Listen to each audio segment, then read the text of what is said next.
Regional Australia is the unheralded hero of the Australian property market. It should be front and centre of any discussion about real estate growth and where people should buy, but often it's overlooked in mainstream media and by investors who think the best prospects are always found in the big cities.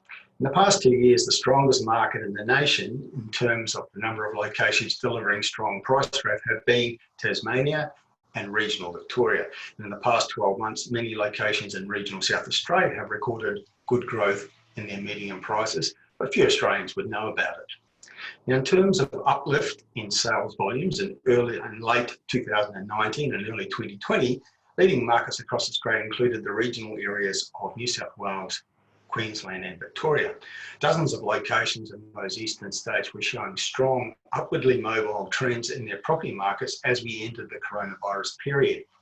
A location by location analysis conducted every quarter by hotspotting shows that markets with rising prices are the rule, not the exception, in these regional areas. A common characteristic of many of these markets is very low vacancy rates, as well as strong and diversified economies and increasing demand for real estate. And this means these locations are solidly placed to withstand the worst of the virus crisis and to resume their growth paths once we get to the other side of the period of restrictions on normal life. In some ways, regional areas are better placed to ride out the virus crisis than the big cities. Regional cities and towns are less directly impacted by the coronavirus, with most of the cases focused on the large population centre.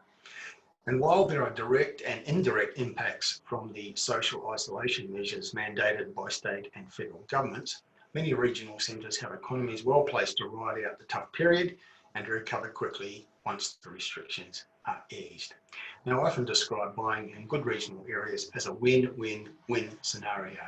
Win one is cheaper prices than the capital cities. Win two is significantly higher rental yields. And win three is the potential for good capital growth if you buy in the right places. So if that equation appeals to you as an investor, get a copy of the new edition of National Top 10 Regional Hotspots. And if you have any questions about it, contact me on ryder@hotspotting.com.au. Bye for now.